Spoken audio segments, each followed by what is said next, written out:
அதில்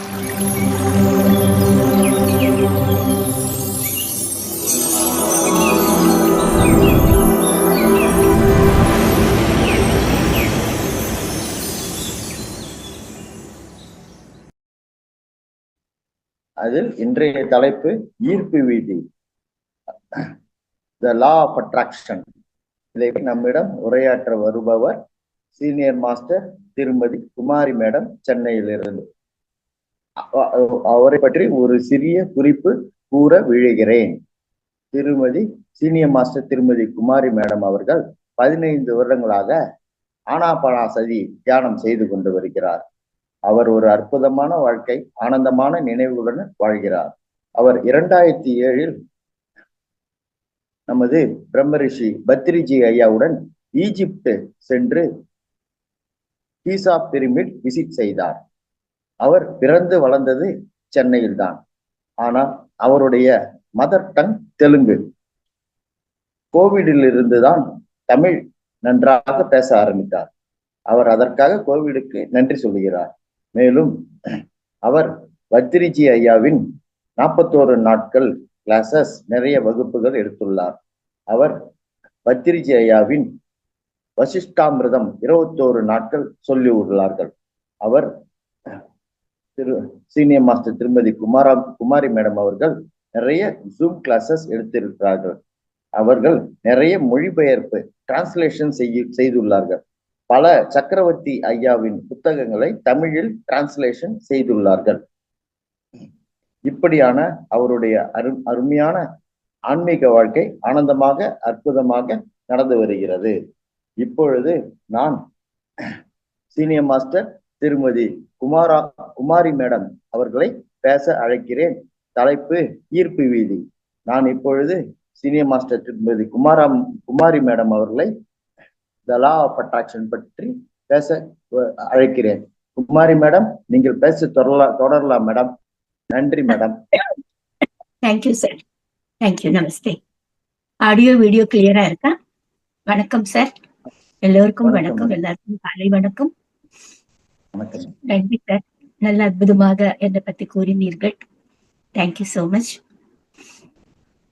முதலில் நம் எல்லோருக்கும் இந்த தியானம் என்ற ஒரு அற்புதமான ஒரு பாதையை அமைச்சு கொடுத்த திரு பிரம்மர்ஷி பிதாமக சுபாஷ் பத்ரிஜி அவர்களுக்கும், திருமதி ஸ்வர்ணமாலா அம்மா அவர்களுக்கும், எத்தனையோ ஆஸ்ட்ரல் மாஸ்டர்ஸ்க்கும், நம் பெற்றோர்களுக்கும், ஒவ்வொரு முறையும் இந்த மகா அவதார் பாபா டீம் அவர்கள் எனக்கு கொடுக்கிற அருமையான ஒரு வாய்ப்புக்கும் திரு பழனியப்பன் சாருக்கு என்னுடைய நன்றியை தெரிவித்துக் கொள்கிறேன். நன்றி நன்றி நன்றி மாஸ்டர்ஸ். இன்னைக்கு இந்த லா ஆஃப் அட்ராக்ஷன் என்றாலும், ஈர்ப்பு சக்தி என்றாலும், தெலுங்குல சங்கல்ப சக்தி என்றாலும் ஒன்றுதான். ஒவ்வொரு மொழியில ஒவ்வொரு பெயர். சார், நான் பேசுறது நல்லா கேக்குதா? ஆடியோ ஆடிபிள் மேடம், கேக்குது மேடம். Thank you sir. தேங்க்யூ. இதில் இந்த லா ஆஃப் அட்ராக்ஷன் என்ற இந்த தொகுப்பில் நம்ம வாழ்க்கையில எல்லாருக்குமே மிக மிக பெரிய ஒரு அற்புதமான ஒரு இம்பார்ட்டன்ட் மேட்டர் ஆகும். ஒரு மனிதன் தன்னுடைய இந்த ஈர்ப்பு சக்தி இல்ல சங்கல்ப சக்தியுடன் தான் தானும் ஒரு சிருஷ்டிகர்த்தா, அப்படி என்றால் கோ கிரியேட்டர். நம்ம பத்ரிஜி சொல்லுவார், my dear gods, my dear friends, my dear co creators. Co creators என்றால் என்ன? சிருஷ்டியை தன்னோடு பண்றவன் தான் ஒண்ணு. இந்த மனிதன் மட்டும் கிடையாது, எந்த பிராணியும் சரி தன்னுடைய சங்கல்ப சக்தியுடன் தான் கர்த்தாவாகவும் சிருஷ்டிகர்த்தாவாகவும் திகழ்ந்து கொண்டு வருகிறார்கள். நாம எல்லோருமே ஒரு சிருஷ்டிகர்த்தாக்கள் தான், ஒரு கிரியேட்டர். நாம இந்த வார்த்தைகள் எல்லாம் சொல்லும் போது நாம சொல்வது அதுல இருக்கிற நோக்கம் ஒன்னே ஒண்ணுதான், சங்கல்ப சக்தி என்ற இந்த டாபிக் மேல நான் சில விஷயங்கள் உங்களுடன் ஷேர் பண்ணிக்க விரும்புகிறேன். இந்த நம்ம முதலில் தெரிஞ்சு கொள்ள வேண்டியது என்ன, இந்த சிருஷ்டி என்றது இதுல எப்படி உருவாகிறதுன்னா நம்மளுடைய கவனம். எங்கிருந்து கவனம் வருகிறது? சிருஷ்டி என்றது நாம எல்லோருமே இந்த கவனம் என்ற இந்த சுவாசத்தின் மேல வைக்கும் போது நாம இந்த ஆனாபானசதி தியானத்துல இருக்கிறோம். இந்த கவனம் என்றது எடுத்து விட்டால் அந்த சிருஷ்டி என்றது ஒரு விதமாக லயமாகிறது. தியானத்தினால் சிருஷ்டி, தியாசையினால் நமக்கு தியாசை என்றால் அவேர்னஸ். எப்போதுமே நாம கவனம் என்ன வேலை செய்கிறோமோ அந்த வேலையின் மேல ஒரு பற்று இருக்க வேண்டியது என்றது நாம தெரிந்து கொள்ளணும். தியானம் கவனத்தின் மூலமாகத்தான் எந்த வேலையிலுமே நம்மளால ஒரு விஷயத்தை சிருஷ்டிக்க முடியும். சிருஷ்டி என்றால் என்ன? கிரியேஷன். சிருஷ்டி, ஸ்திதி, லயம் என்று சொல்லுவார்கள். இந்த தியான சாஸ்திரம் என்றதே ஒரு சுவாசத்தின் மேல் கவனம் என்றது நம்ம எல்லோருக்கும் தெரியும். அதற்கு முன்பு நமக்கு சுவாசத்தை நாம யாருமே எப்போதுமே கவனிச்சது கிடையாது. சங்கீதத்துக்கும் தியானத்துக்கும் ஒரு பெரிய ஈடுபாடு உண்டுன்னு பத்ரிஜி ஐயா அவர்கள் எப்போதுமே கூறுவார்கள். ஏனென்றால் இசையும் தியானமும் மிக மிக ரெண்டு அற்புதமான ஒரு தொடர்புள்ள ஒரு செயல்கள். நம்ம தியானத்தின் மேல் நம் மனதை ஒரு கட்டுப்பாட்டோடு வைக்கணும் என்றால் சங்கீதம் என்றது அங்க சிருஷ்டிக்கப்படுகிறது. இப்போ வீடு கட்டணும் என்றால் நாம என்ன பண்ணுகிறோம்? அதுக்கு தேவைப்பட்ட பொருள்கள் எல்லாமே ஒரு சிமெண்ட், கல்லு, மண்ணு இதெல்லாம் நாம எப்படி சேர்த்து வச்சுக்கிட்டு ஒரு வீடு கட்டணும் என்று நினைக்கிறோமோ அதன் போலவே நாம இந்த தியானம் என்று செய்வதற்கு முன்பு நாம நம்மளுடைய எண்ணங்களை முதலில் நாம கட்டுப்படுத்த தெரிஞ்சு கொள்ளணும். முதல்ல அவங்கவுங்க வயசு எவ்வளவு, ஒத்த நிமிஷங்கள் உட்கார பழகணும். அதற்கு பிறகு நம்ம தியானம் பண்ணும்போது எப்படியும் எண்ணங்கள் என்றது வந்துட்டு தான் இருக்கும். அந்த எண்ணங்களை தவிர்த்து நாம நம்ம கவனத்தை மறுபடியும் சுவாசத்தின் மேல் கொண்டு வரணும். இன்னைக்கு இந்த சங்கல்ப சக்தி என்ற விஷயத்தின் மேல ஒரு அற்புதமான ஒரு விஷயத்தை தெரியும். இதில் இங்கிலீஷ்ல என்ன சொல்லுவாங்க? இன்டென்ட் என்று கூட சொல்லுவாங்க. த பவர் ஆஃப் இன்டென்ட் என்றால் தான் லா ஆஃப் அட்ராக்ஷன் ஆர் சங்கல்ப சக்தி. பவர் என்றால் சக்தி, சங்கல்பம் என்றால் என்ன? இன்டென்ட். நீங்க என்ன நினைக்கிறீங்களோ அது நடக்கிறதுக்கு வாய்ப்பு கொடுக்கறது தான் பவர் ஆஃப் இன்டென்ட் என்று சொல்கிறாங்க. நீங்க யாராவது கார்லஸ் கனடா அவங்களுடைய புஸ்தகங்கள் படித்திருந்தார்கள்னா அவங்க மிக அற்புதமாக விரிவாக இந்த பவர் ஆஃப் இன்டென்ட் பத்தி ரொம்ப நல்லா அவங்க எழுதியிருக்காங்க. எல்லாருமே இங்கிலீஷ் தெரிஞ்சவங்க, அந்த மொழியில கிடைச்சது என்ன? கார்லஸ் கனடா அவங்களோட கார்லோஸ் கெஸ்டனடா என்ற அவர்கள் எழுதின இந்த பவர் ஆஃப் இன்டென்ட் என்ற புத்தகங்களை கண்டிப்பாக படியுங்கள். அதுலேதான் உங்களுக்கு அவங்க என்ன சொன்னாங்க என்ற விவரம் நமக்கு புரிய வரும். அவங்க ரொம்ப அற்புதமாக நிறைய விளக்கங்கள் அதுல அவங்க கூறியிருக்காங்க. இப்ப நாம எல்லோருமே ஒரு வேலை செய்யறோம் என்றால் உடனே நமக்கு எண்ணங்கள், என்னால முடியுமா, என்னால நான் பண்ணுவேனா, இது என்னால செய்ய முடியுமா என்று உடனே ஒரு நெகட்டிவ் தாட். பண்ணணும்ன்ற எண்ணம் என்னமோ பாசிட்டிவ் தாட். பண்ண முடியுமா என்று இந்த மனமே ரெண்டு பக்கமும் யோசிக்குது. அது பண்ணணும் என்றது ஒரு சங்கல்பம், பண்ண முடியுமான்னு நினைக்கிறது விகல்பம். அதுக்கு ஆப்போசிட். இப்படி பண்ற எண்ணங்களைத்தான் நாம விகல்பம் என்று சொல்கிறோம். சங்கல்பம் என்றால் பாசிட்டிவ் தாட், விகல்பம் என்றால் நெகட்டிவ் தாட். என்னால முடியாது என்று எப்போதுமே எந்த பிரமிட் மாஸ்டரும் நினைக்கவே கூடாது. என்னால முடியுமா, நான் செய்வேனா என்ற எண்ணங்களை நாம விட்டு விடணும். எதுவுமே என்னால பண்ண முடியும், ஐ கேன் டூ இட் என்ற ஒரு பாசிட்டிவ் தாட்ல இருக்க வேண்டியதுதான் நாம செய்ய வேண்டிய ஒரு அற்புதமான ஒரு கடமை.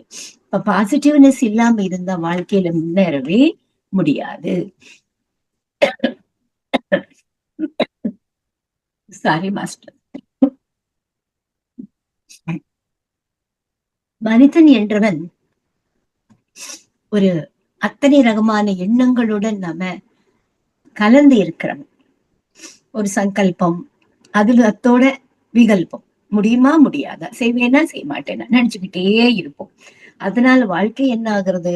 செய்யணும்னு நினைக்கும் போது ஆனந்தமாகவும், பயத்துடன் இருக்கும் போது அது ஒரு சொல்ல முடியாத ஒரு கஷ்டத்துல நாம எல்லோருமே இருப்போம். வாழ்க்கையே ரொம்ப துர்பரம், என்னால முடியாது என்று நாம நினைப்போம். அதுவே உதாரணத்துக்கு நீங்க எடுத்துக்கொண்டீர்கள்னா, இப்ப நம்ம இந்தியன் பிரைம் மினிஸ்டர் மிக வருடங்களுக்கு முன்பு திரு அடல் பிஹாரி வாஜ்பாய் அவர் பேரை நீங்க கேள்விப்பட்டிருப்பீங்க.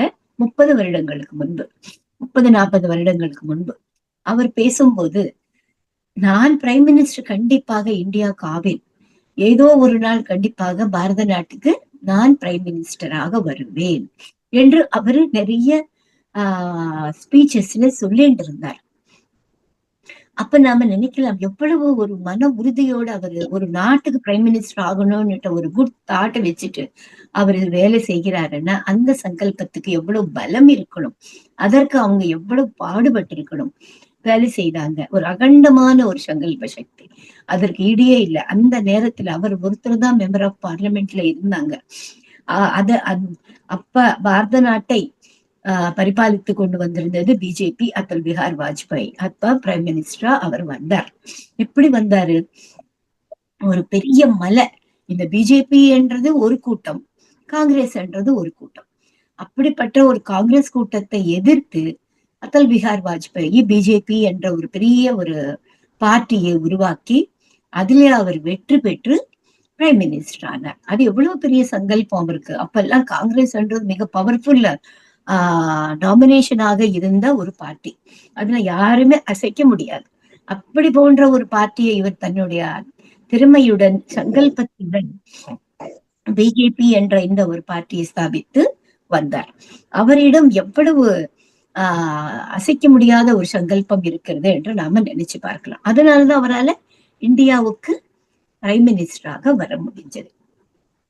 அப்படியே பார்த்தீர்களானால் நம்ம எல்லாருமே இந்தியாவுக்கு சுதந்திரம் வர்றதுக்கு முன்பு திரு காந்தி ஐயா அவர்கள் எவ்வளவு பாடுபட்டார்கள் என்று எல்லாமே நமக்கு தெரியும். பிரிட்டிஷ் பீப்புளை எதிர்த்து 250 இயர்ஸ் அவங்க நம்மளை ஆண்டினாங்க.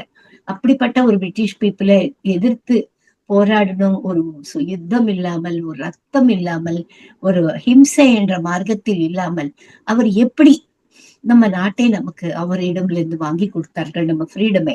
அப்படி என்று நாம யோசித்தோம்னா அவருடைய சங்கல்ப சக்தி, என்னால முடியும், என் நாட்டு மக்களுக்கு என்னால நல்லது செய்ய முடியும் என்ற ஒரு உறுதியான ஒரு கண்ணோட்டத்தோட அவரு சொன்னாங்க. அதன் என் உயிர் போனாலும் பரவாயில்லை, என் மக்களுக்கு எதுவும் ஆகக்கூடாது, நான் எது பத்தியும் சிந்திக்க மாட்டேன், என் நாட்டுக்கு சுதந்திரம் தேவை என்ற ஒரு அசைக்க முடியாத ஒரு பெரிய மிகப்பெரிய ஒரு சங்கல்பத்துடன் அவர் இருந்ததுனாலதான் நம்ம எல்லோருமே எத்தனை கஷ்டங்கள் வந்தாலும் அதன் எல்லாமே தவிர்த்து நம்ம நாட்டு சுதந்திரத்தை நாம் எப்படி பெற்றோம் என்றது நாம் எல்லோருமே சிறு வயதுல இருந்து எத்தனையோ ஹிஸ்டரி கிளாஸஸ் புக்ஸ்ல படிச்சிருக்கோம். அவங்களால முடிஞ்சது ஏன் நம்மளால செய்ய முடியாது? அவரும் நம்ம போல ஒரு மனிதர்கள் தான். ஆனா அவங்களுக்கு எவ்வளவு ஒரு பெரிய சங்கல்ப சக்தி என்று இருக்கிறது. செய்வேன், எதுவுமே என்னால செய்ய முடியும், எல்லாருமே எதிர்த்து நிற்பேன் என்ற ஒரு பலமான ஒரு உறுதியோட அவங்க தான் வாழ்ந்தாங்க. அது போல பெண்களில கூட நிறைய பேரை உதாரணத்துக்கு எடுத்துக்கொண்டா திருமதி மதர் தெரேசா, அவங்க ஏழைகளுக்காக எவ்வளவு கஷ்டப்பட்டாங்க. எங்கேயோ நாட்டுல அயர்லாந்துல பிறந்தாங்க, நம்ம இந்தியன் லேடி கிடையாது அவங்க. ஆனாலும் ஒரு முறை இந்தியாவுக்கு வந்து நம்ம வெஸ்ட் பெங்கால்ல நம்ம இந்தியன்ஸ் எல்லாம் படுற கஷ்டத்தை பார்த்து அவங்க மறுபடியும் தன் நாட்டுக்கு செல்லாமல் அவங்க நம்ம இந்தியாவிலேயே இருந்து எவ்வளவு பெரிய ஒரு சாதனை எல்லாம் படைத்து நமக்கு அவங்க ஹெல்ப் பண்ணாங்கன்றது அதுவும் நாம படிச்சிருக்கோம். அதன் போல மேரி கியூரி என்றவங்க கூட வெளிநாட்டுல இருந்து வந்த பெண்மணி தான். அவங்க ஒரு கண்டுபிடிச்சாங்க, அவங்களுக்கு நோபல் பரிசு கிடைச்சிருக்கு. என்னது எதுக்கு? யுரேனியம் என்ற ஒரு பெரிய ஒரு மகத்துவமான ஒரு மெட்டல் அவங்க கண்டுபிடிச்சாங்க. அதை இன்னமும் இருக்காங்க. அதனை வெளியில கொண்டு வந்தா எத்தனையோ ஒரு எக்ஸ்பெரிமெண்ட்ஸ் நம்மளால பண்ண முடியும். அப்படி யுரேனியம் என்றது ஒரு கெமிக்கல். அது நிறைய நம்ம இந்த கெமிக்கல்ஸ் யூஸ் பண்ணும்போது, டைனமைட்ஸ், பாம்ஸ் இதெல்லாம் நம்ம தயார் பண்ணும்போது அந்த மெட்டீரியலோட அதனை அவங்க உருவாக்குவாங்க. யுரேனியம் என்றது அவ்வளவு பெரிய ஒரு கெமிக்கல் ப்ராடக்ட். அது அவங்க தன் வாழ்க்கை மேரி கியூரி மேடம் அவர்கள் தன் வாழ்க்கை எல்லாமே அர்ப்பணிச்சு அதனை அவங்க கண்டுபிடிச்சு அவங்க சங்கல்பத்துடன் அவங்க நோபல் பரிசை பெற்ற பெண்மணி. எவ்வளவு பெரிய ஒரு சக்தி அவங்களுக்கு. என்ன ஒரு பெண்ணாக இருந்தாலும் நானு வீட்டுக்கு மட்டுமே என்னுடைய சக்தி எல்லாமே இருக்கும் என்றது இல்லாமல் நாட்டுக்காக, உலகத்துக்காக, நாட்டுக்காக இல்லை, உலகத்துக்கே அவங்க எல்லாருமே எடுத்துக்காட்டா அவங்க சொல்லியிருக்காங்க. இந்த மாதிரி சொல்லும் போனா கொலம்பஸ் அவர் எங்கிருந்து வந்தார்? ஒரு சின்ன படகையில அட்லாண்டிக்ஸ் மகா ஓஷனை தாண்டி அவங்க அமெரிக்கா கண்டுபிடிச்சார். அவங்க எவ்வளவு சங்கல்ப சக்தி! ஒரு படுகையில ஒரு பெரிய ஓஷன்ல போகணும்னா எவ்வளவு கஷ்டம். அதுலயும் அவங்க அத்தனை கஷ்டத்தையும் எதிர்கொண்டு அவரால அந்த நாட்டை அங்க ஒரு நாடு இருக்குன்றது கொலம்பஸ் கண்டுபிடிக்கிறதுக்கு முன்பு வரை அமெரிக்கா என்றது அது உலகத்திலேயே இப்ப ஒரு பெரிய அக்ர ராஜ்யமாக இருக்கிறது. உயர்ந்த வெரி வெரி ஃபர்ஸ்ட் தேசம் எதுவென்றால் அமெரிக்கா தான். அதுவே அவர் பயந்துட்டு என்னால முடியாதுன்ற ஒரு நிலைக்கு வந்துரு. இந்த படுகையில சிறு படுகையில என்னால இந்த அட்லாண்டிக் மகா ஓஷனை என்னால தாண்ட முடியுமா? ஒரு அமெரிக்கா என்ற ஒரு நாட்டை என்னால் கண்டுபிடிக்க முடியுமா என்ற யோசனை அவருக்கு வந்திருந்தால் நெகட்டிவ் தாட் இந்நேரத்துக்கு அமெரிக்கா என்றது நம்மளால தெரிஞ்சிருக்கவே முடியாது. அதற்கு நாம அவர்களுக்கு எவ்வளவோ நன்றியை சொல்லணும். இப்படி பார்க்கும்போது இவ்வளவு அற்புதமான வாழ்க்கையை வாழ்ந்து கொண்டிருக்கார்கள் சில பேர் தனக்கு தெரியாமலே அவர்களுக்குள்ள இருக்கிற சக்தி எல்லாமே தெரிந்து கொள்ளாம என்னால் எதுவுமே பண்ண முடியாது, நான் என்னமோ வளர்ந்த எனக்கு எதுவுமே இல்லையே, எல்லாரும் பண்ற மாதிரி என்னால் எதுவுமே சாதிக்க முடியலன்னுட்டு நெகட்டிவ் தாட்ஸ்ல வாழ்ந்து கொண்டவர்களும் இருக்காங்க. அவங்க ஏன் ஒரு எப்போதுமே ஒரு பீஸ்ஃபுல்னஸ் இல்லாம ஏதோ இழந்தவர்களாக வாழ்க்கையில வாழ்ந்து கொண்டிருக்கிறார்கள் என்றால் அவங்க தாட்ஸ் தான். அவங்க எதுவுமே பயம் இல்லாமல் என்னால முடியும் என்ற ஒரு அற்புதமான ஒரு பாசிட்டிவ் தாட்ல இருந்தால மட்டும்தான் நாம எல்லோருமே ஒவ்வொரு படியாக முன்னுக்கு செல்ல முடியும் என்ற விஷயத்தை நாம உணரும். அப்ப தென்சிங் நார்கே என்றவர் எப்படி எவரெஸ்ட் மலையை ஏறினார்கள், அவர்களால முடியுமா என்ற நிலைமைக்கு பயந்திருந்தா இன்னைக்கு ஒரு ஹிஸ்டரி நோட்ஸ்ல who is the first person to climb the Everest என்றால் தென்சிங் நார்கே பேரை நம்மளால படிச்சிருக்கவே முடியாது. சந்திரனுக்குள்ள கால் எடுத்து வச்சது முதல்ல நீல் ஆம்ஸ்ட்ராங். இந்த மாதிரி அவங்க எல்லாம் எவ்வளவு தைரியத்துடன் சாதிப்பேன், என்னால போக முடியும் என்று அவங்க எல்லாம் சென்று இருக்காங்க. இப்ப பார்த்தா நம்ம ஆஸ்ட்ரோநாட்ஸ்ல நம்ம நாட்டில் இருந்து திருமதி சுனிதா வில்லியம்ஸ் இவங்க எப்படி சில நம்ம மேல ஆஸ்திரேலியாக்கெல்லாம் போயிட்டு அவங்க எவ்வளவு வேலைகள் பண்ணிட்டு இருக்காங்க. இது எல்லாமே எப்படி முடிஞ்சது? அவங்களுடைய சங்கல்ப சக்தி தான். எதுக்குமே பயம் இல்லை, என்னால முடியும் என்ற ஒரே ஒரு கிரேட் தாட் தான் அவங்களை முன்னுக்கு கொண்டு செல்கிறது. அதன் போலவே நாம எல்லோருமே எப்போதுமே பாசிட்டிவ் தாட்ஸ்ல இருக்க வேண்டியதுதான். யாராவது இந்த சில பேருக்கு 2 விதமான எண்ணங்களுடனுமே இருப்பாங்க. அப்படி இருந்ததுன்னா வாழ்க்கை எதுக்குமே உதவாமல் ஆயிடும். நான் ஒரு பிரைம் மினிஸ்டர் ஆகணும் என்றால், நான் ஒரு புத்தராக மாறணும் என்றது ரெண்டுமே ஒரு பக்கத்தில் லைனு, இன்னொரு பக்கம். ஒரே ஒரு 2 கால்களோட 2 படகுகளை நீந்தி நம்மளால கரை ஏற முடியாது. 2 கால்களிலும் ஒரு படகையில வச்சாதான் நம்மளால நதியை தாண்டி ஒரு அக்கறைக்கு செல்ல முடியும். அதன் போலவே நீங்க ஒரு நோக்கத்துல ஒரு பிரைம் மினிஸ்டர் ஆகணும் என்றால் அந்த பாலிடிக்ஸ்ல வரணும், அதுல வர கஷ்டங்கள் நல்லது கெட்டது இதெல்லாமே நீ சந்திக்க வேண்டியது இருக்கும். அது இல்லாம ஸ்பிரிச்சுவல் ஒரு புத்தராக வரணும் என்றா அதுல இருக்க வேண்டிய பாயிண்ட்ஸ் எல்லாமே நீ புரிஞ்சுக்கணும். அதுவும் இல்லாம நான் பிரைம் மினிஸ்டர் ஆகணும், நான் புத்தரும் ஆகணும் என்றால் அது இல்லாத கஷ்டம். அது ரெண்டு விதமா அவங்களால வாழ்க்கையில எதுவுமே சாதிக்க முடியாது. எந்த விஷயம் எடுத்தாலும் ஒரு விஷயத்துல ரொம்ப மிக ஒரு அசைக்க முடியாத ஒரு தாட்டோட இருக்கணும். அப்படி இருக்கிறவங்க தான் முன்னுக்கு வரப்படுவாங்க. இல்லாட்டு போனா எங்க போட்டவங்க அங்கேயே இருப்பாங்க. சில பேருக்கு எல்லாமே இருக்கும், எனக்கு பேர் வேண்டும், பதவி வேணும், எல்லாருமே என்ன புகழணும், இப்படி எல்லாமே நினைச்சிட்டு இருப்பாங்க. அங்க என்ன நடக்கிறது? அவங்களுக்கு பதவி மேல பணத்தின் மேல ரொம்ப ஆசை. அதனால அவங்களுக்கு அது கிடைக்கலன்னா மனசுல ஒரு துக்க ராகித்யம் என்றால் என்ன? துக்கம் என்றது இல்லாமல் இருக்கிறது. எது வந்தாலும் கூட பரவாயில்லை, ஏத்துக்கிறேன். நான் எதுக்கு கஷ்டப்படணும்? நான் என் வாழ்க்கையை ஏன் நான் சாந்தி இல்லாமல் ஒரு சந்தோஷம் இல்லாமல் துக்கத்துடன் நான் வாழணும் என்று நினைத்தாங்கன்னா அவங்க அந்த சிச்சுவேஷன்ல இருந்து அவங்களால வர முடியும். எல்லாமே நம்ம மனசுதான் நமக்கு காரணம். இதுக்கு எல்லாமே என்ன காரணம்? எப்படி இருக்கணும்? ஒரு தியானியாக இருக்கணும். அவங்க ஒரு அகண்டமான ஒரு தியான யோகியாக இருக்கணும். அப்பொழுதுதான் அவர்களால ஒரு அற்புதமான சங்கல்பங்களை வைத்துக்கொண்டு எல்லா விஷயங்களுமே அவங்களால முன்னேற முடியும். எங்க தியானம், ஞானம், ஆன்மீகம் என்றது இருக்கிறதோ அங்க இருக்கிறது ஒரே ஒரு சங்கல்பம் தான். அது ஒரே ஒரு சங்கல்ப சுத்தியா, சங்கல்ப சக்தி வச்சுட்டவ அந்த சங்கல்பம் என்றது வைக்கும் போது அது பரிசுத்தமாக இருக்கணும். அந்த எங்க ஒரு பேசுறது ஒண்ணு, நினைக்கிறது ஒண்ணு, செயல்களில் ஒண்ணு இருந்தால் எதுவுமே செய்ய முடியாது. மனசா வாச்சா கர்மனான்ட்டு தெலுங்குல சொல்லுவாங்க. மனதினாலும் வாக்கின் பேசும் போதும் செயல்களாலும் எப்போதுமே ஒரே விஷயத்துல கட்டுப்படுத்தி கட்டுப்பாடோட இருக்கிறவன் மட்டும்தான் தான் எந்த சங்கல்பத்தை வைத்தாலும் அவரால முன்னுக்கு செல்ல முடியும். இப்ப பாருங்க, இந்த புக்கை எழுதின திரு சுபாஷ் பத்ரிஜி அவர்கள் எந்த ஒரு அற்புதமான ஒரு சங்கல்பத்தை வைத்துக் கொண்டார். அவரு 40 வருடம் 2004 இந்த அவர் ஆந்திரால பிறந்தவர். அந்த ஸ்டேட்டை அவரு தியானாந்திர பிரதேஷ், ஆந்திர பிரதேஷ் என்றதுக்கு முக்கியமா அது கூட தியான ஆந்திர பிரதேஷ் என்று அது வரணும் என்று அவர் சங்கல்பம் வைத்தார். அது எப்படி முடிஞ்சது?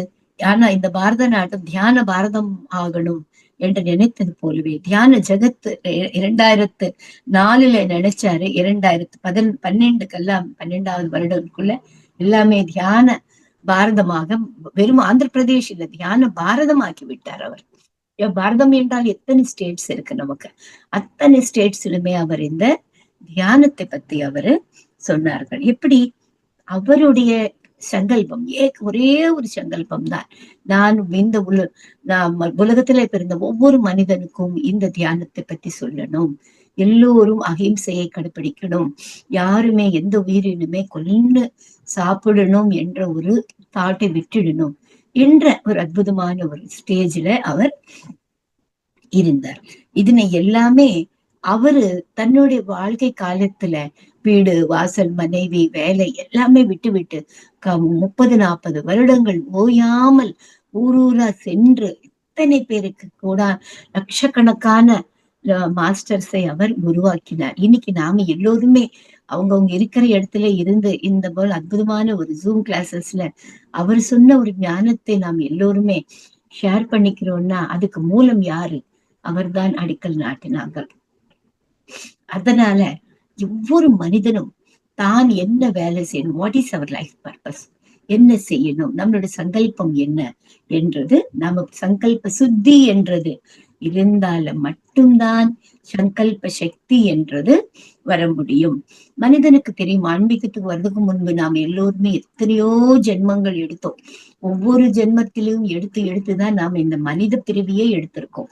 நீங்க நிறைய புக்ஸ் எல்லாம் படிச்சிருந்தீங்கன்னா நாம எப்படி 4 கிங்டம்ஸ் இருக்குன்னு எல்லாருக்குமே தெரியும். Mineral kingdom, plant kingdom, animal kingdom, லாஸ்ட்ல ஹியூமன் கிங்டம், 5வது டிவைன் கிங்டம் என்று நமக்கு தெரியும்.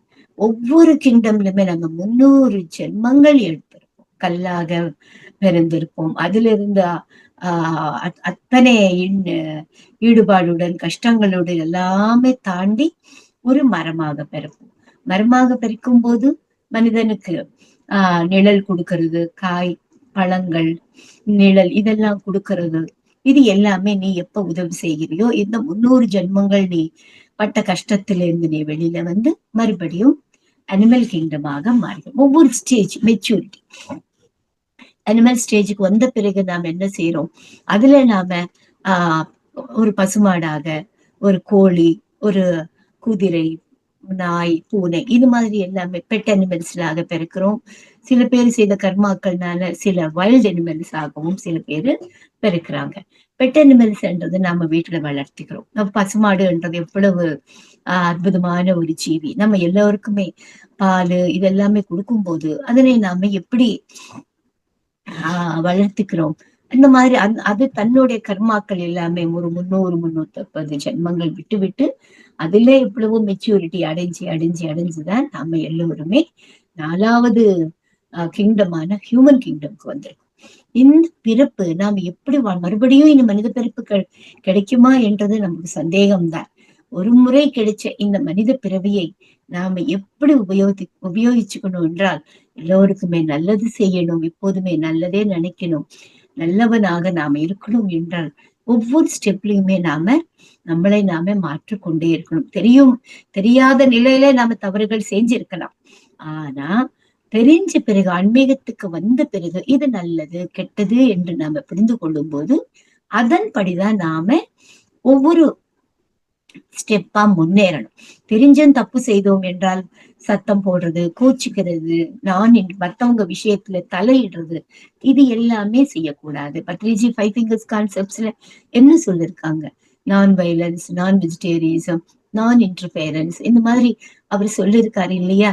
யாரையும் துன்பப்படுத்தக்கூடாது, கஷ்டப்படுத்தக்கூடாது, யாரையும் எந்த உயிரினுமே ஹிம்சை பண்ணக்கூடாது, யாருடைய விஷயத்திலுமே தலையிடக்கூடாது. வீட்டுல மனைவி கணவனாக இருந்தாலும் கூட அவங்கவுங்க இஷ்டங்கள் அவங்கவுங்களது. யாருமே மத்தவங்க விஷயங்களோட தலையிடவே கூடாது. வீட்டுல அவர் சொல்லுவார் எப்போதுமே கிளாஸஸ்ல, உனக்கு காஃபி இஷ்டம்னா நீ காஃபி சாப்பிடு, உன் மனைவிக்கு டீ இஷ்டம்னா அவங்க போட்டுக்கிட்டோம், ஆனா நீ காஃபி தான் சாப்பிடணும் என்று யாரையுமே எந்த சிறு விஷயத்துக்குமே வற்புறுத்தல் என்றது இருக்கக்கூடாது என்று. இதன் போலவே வாழ்க்கையில எத்தனை பிரச்சனைகளுக்குமே அவர் அந்த நான் இன்டர்ஃபியரன்ஸ் என்றது அவர் நம்ம எல்லாருக்குமே தெரியும். அவர் சொன்ன இந்த நான் இன்டர்ஃபியரன்ஸ் என்ற ஒரு விஷயம் புரிந்து கொண்ட பிறகு எல்லாருடைய வாழ்க்கையிலுமே எவ்வளவு நிம்மதி இருக்குன்னு. நாம எந்த விஷயத்திலுமே தலையிடாமல் போனா நமக்கு எந்த பிரச்சனையும் கிடையாது. அதன் போலவே எல்லோருமே நாம செய்யற ஒவ்வொரு விஷயத்திலுமே நாம இந்த சுத்த சங்கல்பத்தோட இருக்கணும் என்றால், அப்ப அந்த தாட்ல நமக்கு இந்த நெகட்டிவ்னஸ் என்றதே இல்லாமல் போய்விடும். அந்த நேரத்துல நீங்க ஒரு எவ்வளவு பெரிய மாஸ்டராக கூட உங்களால இருக்க முடியும். ஒண்ணு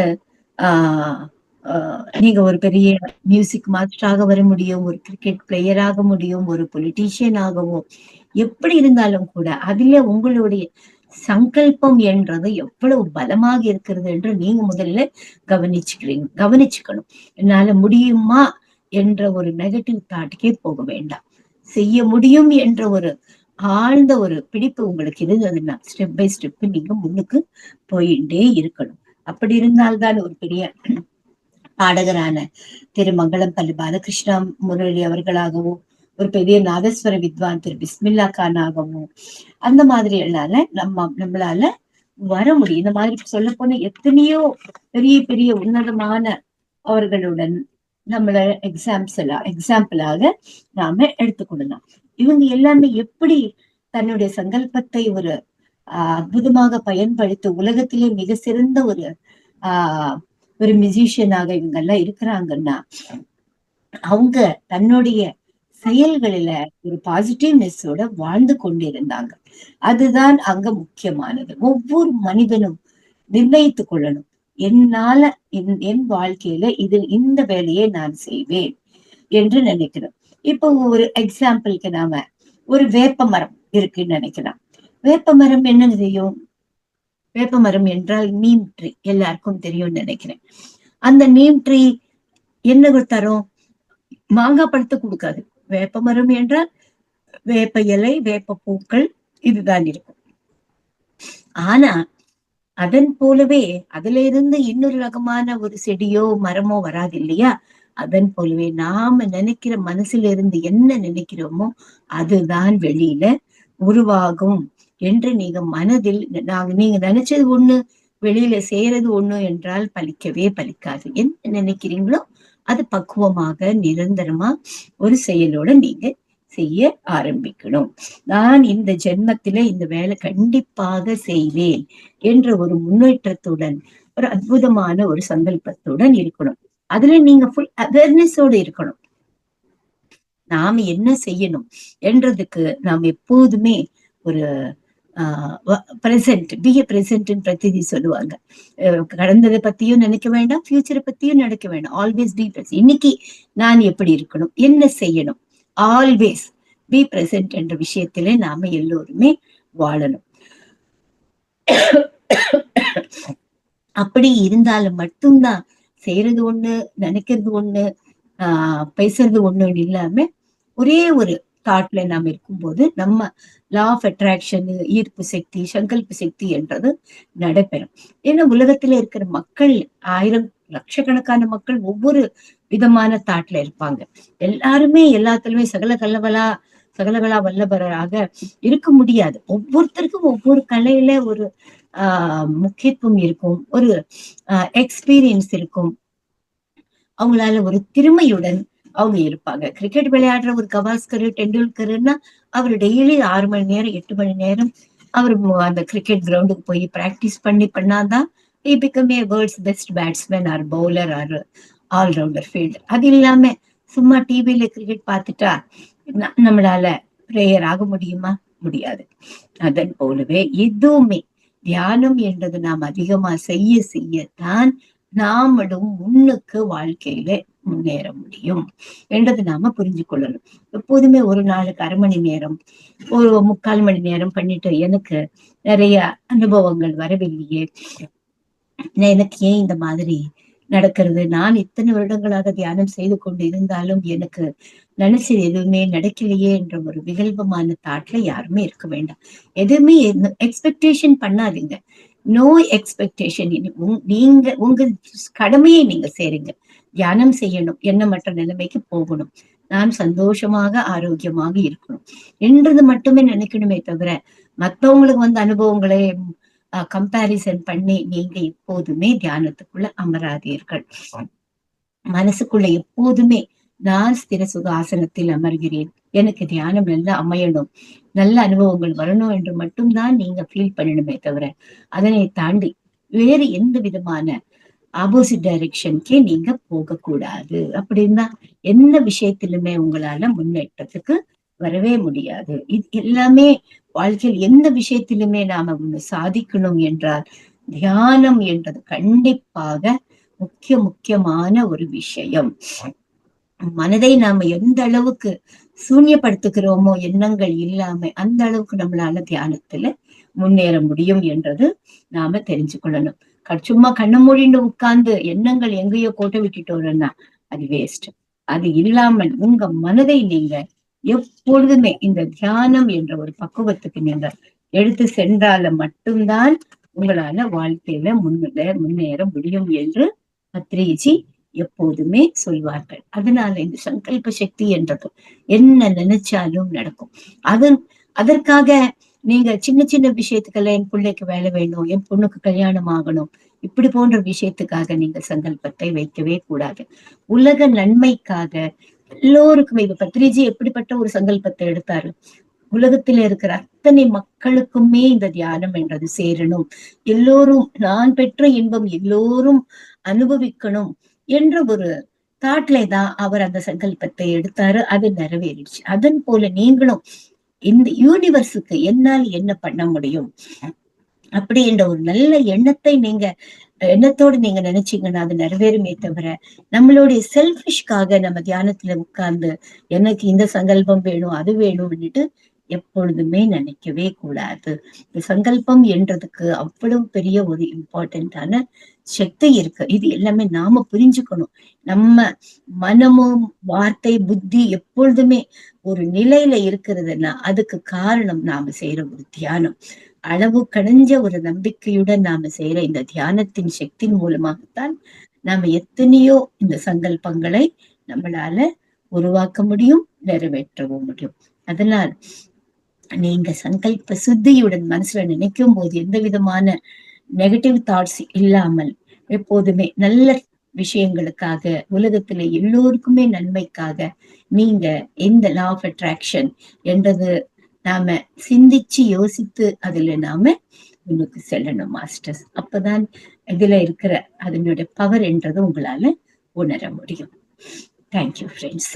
தேங்க்யூ சார்.